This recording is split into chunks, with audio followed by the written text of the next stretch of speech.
तो देश के विभिन्न इलाकों में ठंड का मौसम आ चुका है और आप सभी लोग अपने गर्म कपड़े पहनकर और गर्म जो बिस्तर वगैरह है, रज़ाई वगैरह है, उन्हें निकाल कर अपने ठंड की पूरी तैयारी कर चुके होंगे। लेकिन उस तैयारी में चार चांद लगाने के लिए, आपके रूम की शोभा बढ़ाने के लिए एक आपको ज़रूरत पड़ी होगी रूम हीटर की, और इसीलिए आप इस वीडियो तक पहुँचे होंगे।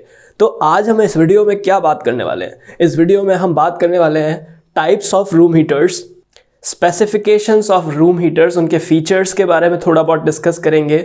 उसके बाद में उनकी प्राइस रेंज के बारे में डिस्कस करेंगे। Depending on the technology used उनकी प्राइस रेंज डिफर करती है, वो हम बात करने वाले हैं। और लास्ट में एक समरी में हम आपको बताएंगे कि आपके हिसाब से, आपके रूम के लिए, आपके बजट के हिसाब से कौन सा रूम हीटर आपके लिए परफेक्ट है। तो नमस्कार दोस्तों, मैं हूं तनयराज सिंह चौहान और आप मुझे देख रहे हैं टेकी तनय के इस YouTube चैनल पे, जहां पर मिलती है आपको लेटेस्ट टेक्नोलॉजी से जुड़ी अपडेट्स, कोई भी मोबाइल और पीसी के टिप्स एंड ट्रिक्स एंड और भी बहुत सारी ढेर सारी technical information. So to stay updated with the latest technical trends, आपको क्या करना है, आपको जो सब्सक्राइब का बटन हमारे चैनल पे कहीं भी दिख रहा होगा, वीडियो के आसपास कहीं भी दिख रहा होगा, उसको प्रेस करना है। सब्सक्राइबर्स हमारे बहुत कम धीरे, बहुत ही कम स्पीड से बढ़ रहे हैं, तो उसको प्लीज़ एक्सेलरेट बटन दबाएं, सब्सक्राइब बटन दबाएं, जिससे कि हमारी ग्रोथ जो है वो एक्सेलरेट हो जाए। बाकी वीडियोज़ पे आपके बढ़ते हुए सपोर्ट के कारण हमारा मोटिवेशन ऑलरेडी हाई है।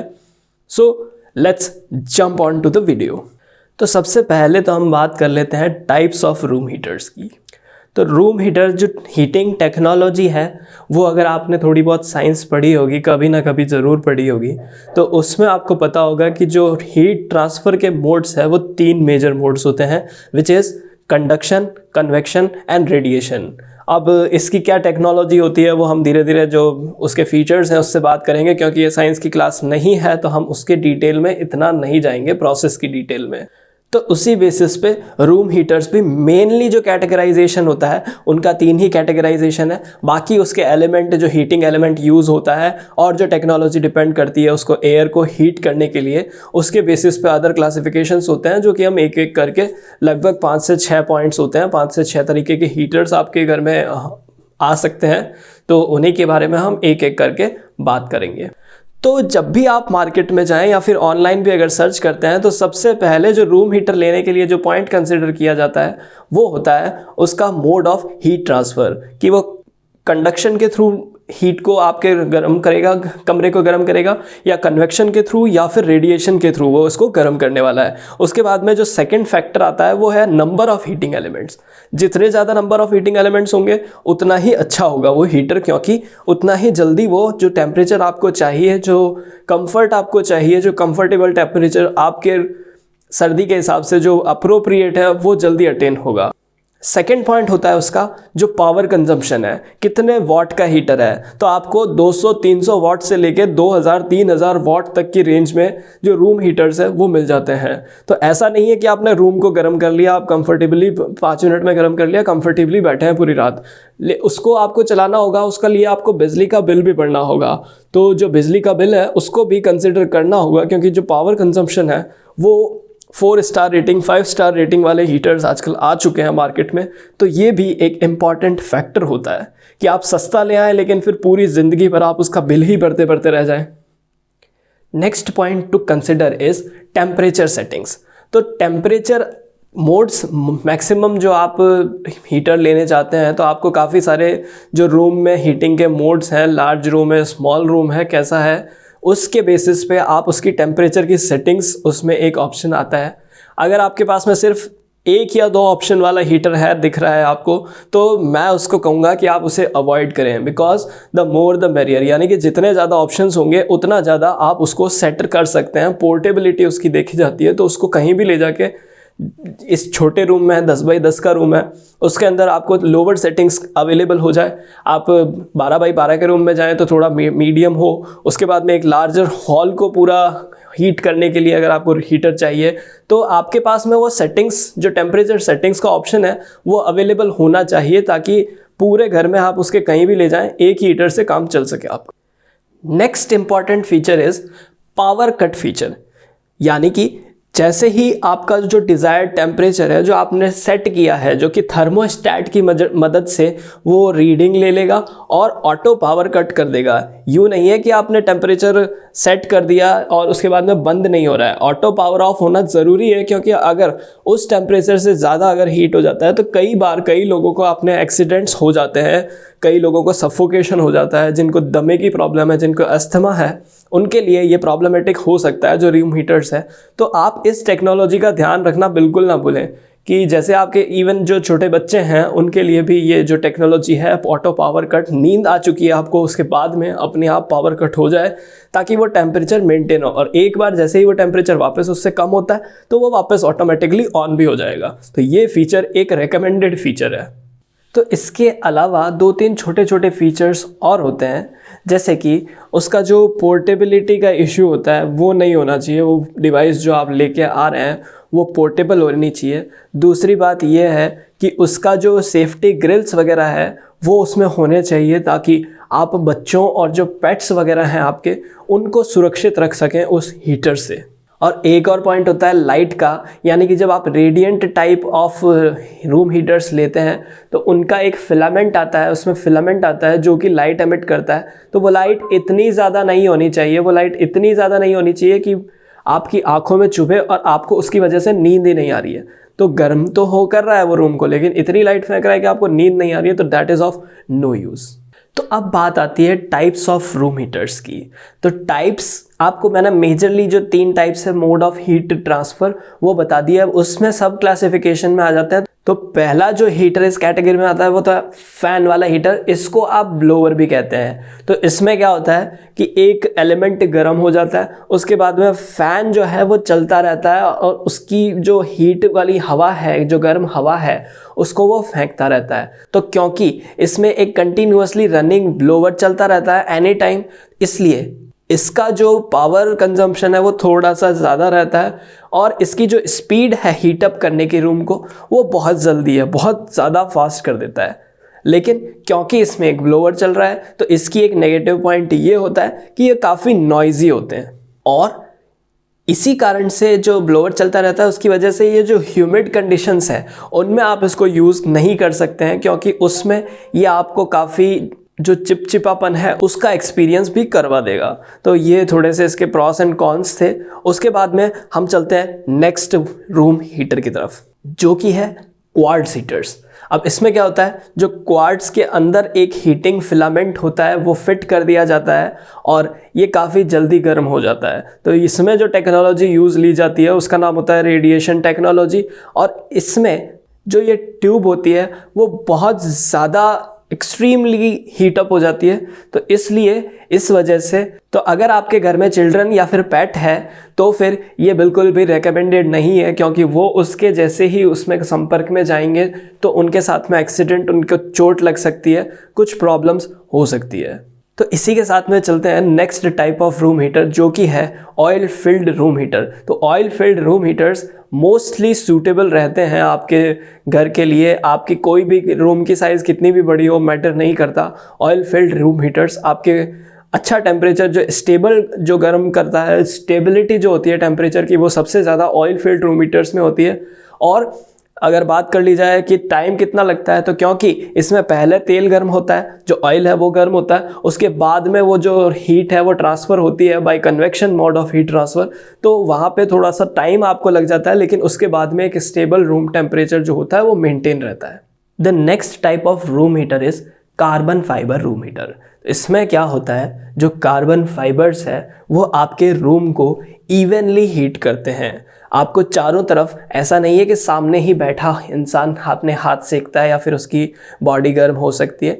आपकी रूम में ये इवनली स्प्रेड होता है, इसका टेम्परेचर इवन होता है। और इसमें एक और ख़ास बात है कि इसमें ह्यूमिडिटी वगैरह का कोई इशू नहीं होता है, सफोकेशन वगैरह का कोई इशू नहीं होता है। अगर आप नॉर्मल रूम हीटर्स को सफोकेटिंग आपको लगता है कि वो सफोकेशन पैदा कर रहे हैं, आपको सांस लेने में तकलीफ़ हो जाती है, थोड़ी देर बाद में आपके ऑक्सीजन वगैरह के लेवल्स जो हैं वो ड्रॉप हो जाते हैं, तो ऐसा इस हीटर में नहीं होता है। ना तो इसमें एयर ड्राई अप होती है और ना ही ये इतनी ज़्यादा इलेक्ट्रिसिटी कंज्यूम करता है कि आपका बिजली का बिल आपको मार डाले। तो ये दोनों तरह से सफोकेटिंग नहीं है, सफोकेशन को आपसे दूर रखता है। उसके बाद में आते हैं थोड़े से एडवांस लेवल के, आजकल नई टेक्नोलॉजी जो चल रही है वो होता है पीटीसी रूम हीटर। पीटीसी का मतलब होता है पॉजिटिव टेम्परेचर कोएफिशिएंट, यानी कि आप एक प्री डिफाइंड टेम्परेचर जो होता है उस पे रूम को जल्दी से जल्दी ला सकते हैं और उसके बाद में उस टेम्परेचर पे वो स्टेबल टेम्परेचर रहता है उस रूम में काफ़ी समय तक। तो ये एक नई टेक्नोलॉजी है, पावर कंजम्पशन भी कम है और जो रूम की साइज़ वगैरह है वो मैटर नहीं करती है, आप कितने भी बड़े रूम में इन पीटीसी हीटर्स को यूज़ ले सकते हैं। उसके बाद में आते हैं रेडिएंट हीटर्स, जो कि इंफ्रारेड रेज की मदद से अपने सामने पड़े हुए ऑब्जेक्ट को गर्म करते हैं, ना कि पूरे कमरे को। ना उसमें अगर आप डस्ट या फिर अस्थमा के पेशेंट हैं, डस्ट से आपको एलर्जीज़ है, तो ये रूम हीटर्स आपके लिए परफेक्ट है, क्योंकि ये आपके आसपास की हवा के साथ में छेड़छाड़ नहीं करते हैं। ये फोकस करते हैं ऑब्जेक्ट्स पर और उन ऑब्जेक्ट्स को गर्म करते हैं। आप कुर्सी पर बैठ जाइए, आपकी टेबल है, जो भी है, आपका जो बिस्तर है, वो थोड़ा थोड़ा इंफ्रारेड रेज की मदद से उसका टेम्परेचर इंक्रीज़ करेगा, आपको कंफर्ट जोन के अंदर रखेगा, पावर एफिशिएंट है एंड क्योंकि ये हवा के साथ में बिल्कुल भी छेड़छाड़ नहीं कर रहा है तो आपके ऑक्सीजन लेवल्स, सफोकेशन वगैरह जैसी प्रॉब्लम्स सब सॉर्टेड रहती है। इसी कारण रेडिएंट जो रूम हीटर्स है ये मोस्ट सूटेबल है। लेकिन अगर आपके पास में बजट इश्यूज़ हैं, आपका बजट कम है, तो दिस इज़ नॉट रिकमेंडेड। लेकिन अगर आप सेफ्टी, पावर कंजप्शन, बजट सब देखना चाहते हैं तो ये, अगर आपका बजट कोई बाहर नहीं है तो ये room heaters are the top recommended room heaters for your house. Next are heat convector room heaters, यानी कि convection mode of heat transfer, जो हीटिंग कॉइल्स होती है उनकी मदद से ये आपके रूम को इवनली हीट अप करता है। और जैसे ही एक टेम्परेचर जो आपको जो सूटेबल टेम्परेचर लगता है, जैसे कि 20, 22, 25, 27, 28 डिग्री सेल्सियस, जितना भी आपको लगता है कि आप उसमें कंफर्टेबल है, जो कंफर्टेबल टेम्परेचर है, कंफर्ट जोन वाला टेम्परेचर है, उसको अटेन करते ही वो अपने आप बंद हो जाता है। और जैसे ही आपका रूम टेम्परेचर वापस उस प्री डिफाइंड से लेवल से नीचे जाता है, ठंडा होता है, वैसे ही ये इसकी जो हीटिंग कॉइल्स है वो फिर से गर्म हो जाती है और थोड़ी देर में बड़े ही जल्दी ये आपके रूम को वापस उस टेम्परेचर पे, जो आपका कंफर्ट वाला टेम्परेचर है, उस पे लाकर छोड़ देता है। अब पॉइंट आता है कि आपके लिए कौन सा रूम हीटर सूटेबल है। तो रूम साइज़ के हिसाब से मैंने आपको बता दिया है कि जो फ़ैन हीटर्स वगैरह होते हैं वो ब्लोअर वाले होते हैं, वो थोड़े से छोटे रूम के हिसाब से सही रहते हैं। जो रेडिएंट वाले हैं वो सामने पड़े ऑब्जेक्ट्स को गर्म करते हैं इंफ्रारेड रेज की मदद से,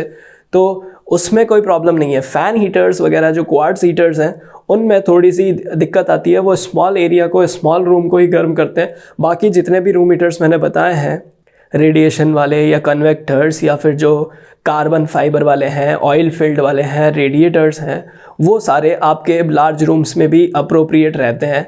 अब नेक्स्ट थिंग आती है कि बजट, आपके बजट में कौन सा फिट होता है। तो मैं आपको रेंज बता देता हूँ। जो अलग अलग रूम हीटर्स मैंने बताए हैं वो इस रेंज में अवेलेबल होते हैं, आपकी स्क्रीन पे मैं बता दूंगा उन सबको। तो सबसे पहले टॉप पे हमने बात की थी फ़ैन हीटर्स की, तो उनकी रेंज है ₹1000 से शुरू होते हैं और 2500 रुपये तक की इनकी अप्रॉक्सीमेटली प्राइस रेंज जाती है, हायर जो मॉडल्स है विथ बेटर टेक्नोलॉजी। उसके बाद में आते हैं क्वार्ट्ज हीटर्स, जो कि 700 रुपये से 2000 रुपये तक में अवेलेबल होते हैं। उसके बाद में होते हैं ऑयल फिल्ड रूम हीटर्स, जो कि आपको सबसे महंगी रेंज में मिलते हैं, क्योंकि ये आपके स्वास्थ्य का भी ध्यान रखते हैं, पावर कंजम्पशन का भी ध्यान रखते हैं और टेम्परेचर को भी ज़्यादा से ज़्यादा मेंटेन करते हैं। तो ये इसकी रेंज होती है 4000 to 8000 रुपीज़। नेक्स्ट अब बात कर लेते हैं कार्बन फाइबर रूम हीटर्स की, जिनकी रेंज 3000 to 7000 रुपीज़ तक जाती है। उसके बाद में जो पॉजिटिव टेम्परेचर कोएफिशिएंट यानी कि पीटीसी रूम हीटर्स हैं, उनकी रेंज 2000 से 4000 रुपीज़ तक जाती है। उसके बाद में जो रेडिएंट हीटर्स हैं उनकी रेंज 1000 to 2000 के बीच में रहती है। और लास्ट में हमने बात की थी हीट कन्वेक्टर रूम हीटर्स की, तो उनकी रेंज जाती है 1500 रुपीज़ to 2500 रुपीज़। तो अब आपके जो भी प्रॉपर जो आपको लगता है कि आपके बजट में भी फिट हो रहा है और आपके सेफ्टी वगैरह प्रिकॉशंस के हिसाब से भी आपको जो सही लग रहा है, वो रूम हीटर आप बाय कर सकते हैं। हर रूम हीटर का जो बेस्ट रिकमेंडेशन है वो आपको नीचे जो डिस्क्रिप्शन बॉक्स है वहाँ पे मिल जाएगा। डिस्क्रिप्शन बॉक्स भी चेक किया करें दोस्तों, बहुत इंपॉर्टेंट सेक्शन होता है वो एक वीडियो का। तो ये जितनी भी जानकारी मेरे को आपको देनी थी रूम हीटर्स के बारे में वो मैं आपको दे चुका हूँ। जितनी भी मुझे पता थी वो सारी मैंने इकट्ठी करके आपको एक बार में दे दी है। अब आपका जो भी मर्जी हो, आपको लेना है नहीं लेना है, कौन सा लेना है, कैसा लेना है, कब लेना है, वो आप पे डिपेंड करता है। ये वीडियो आप हर सर्दियों में देख सकते हैं। अवेलेबल ये 12 मंथ्स रहती है, लेकिन आप सर्दियों के टाइम ही इस वीडियो में इस कैटेगरी में सेंधमारी करते हैं तो ये वीडियो आपको सर्दियों में ज़्यादातर दिखाई देगी। और कोई भी हीटर लेने के बाद में अगर कोई प्रॉब्लम आती है तो आप मुझसे पूछ सकते हैं। उसकी जो प्रॉब्लम सॉल्व करने के लिए कस्टमर केयर सेंटर वगैरह की बातें आई थी पिछले वीडियोस में, जो कि मैंने चिमनी वगैरह की बताई थी या फिर जो गीज़र वगैरह की बताई थी, उनके लोगों को कुछ डाउट्स थे वो मैंने कमेंट सेक्शन में क्लियर करे थे। लेकिन उसके लिए अलग से एक शॉर्ट वीडियो भी बनाई जा सकती है। और क्या क्या किस किस की क्या क्या प्रॉब्लम्स है, क्वेरीज़ हैं, वो आप मुझसे पूछ सकते हैं कमेंट सेक्शन में। अभी क्योंकि हमारे काफ़ी लिमिटेड कमेंट्स आते हैं तो मैं ईच एंड एवरी कमेंट का रिप्लाई करता रहूँगा। और मैं कोशिश करूँगा कि जब ये चैनल बड़ा हो जाएगा, ग्रो हो जाएगा, तब भी मैं ये चीज़ कंटिन्यू करूँ, because interacting with the audience is the best part of running channel और something of being a youtuber. तो मुझे बातें करना बहुत अच्छा लगता है और इसी वजह से मैं यहाँ पे हूँ। So my personal recommendation is oil filled room heaters. उसके काफ़ी सारे पॉजिटिव पॉइंट्स भी होते हैं, जैसे कि वो कोस्ट इफ़ेक्टिव काफ़ी होते हैं। उनकी जो टेक्नोलॉजी है वो स्टीडी हीटिंग, जो उनकी टेक्नोलॉजी है वो काफ़ी कारगर सिद्ध होती है घर में। बात आती है अगर ऑक्सीजन बैलेंस की, ऑक्सीजन लेवल्स की, तो वो भी ऑयल फिल्ड रूम हीटर्स आपको परफेक्टली बैलेंस्ड ऑक्सीजन रेट आपके उसके साथ में बिल्कुल भी छेड़छाड़ नहीं करते हैं। नेक्स्ट अब बात आती है मोबिलिटी की, पोर्टेबिलिटी की। तो आप इन रूम हीटर्स को कहीं भी इजीली लिफ्ट करके ले जा सकते हैं, वहाँ पे उसको सेटअप कर सकते हैं। आपको वहाँ भी सेम रिजल्ट्स वो रूम हीटर प्रोवाइड करवाएगा। और ये रूम हीटर एनवायरमेंटल फ्रेंडली भी है, बिकॉज ये कोई भी ऐसी हार्मफुल रेडिएशंस वगैरह यूज़ नहीं करते हैं जिससे कि आपको हीटअप हो, इंफ्रारेड रेज वगैरह हैं, तो ऐसी कोई भी टेक्नोलॉजी यूज़ नहीं करते हैं। तो अब मेरी एनर्जी डाउन हो चुकी है, so I will wrap up everything with this and I will see you in the next video with a better topic. आप सजेशंस दे सकते हैं, वरना मैं बनाता रहूँगा। So with this is Taneraj Singh Chauhan signing off.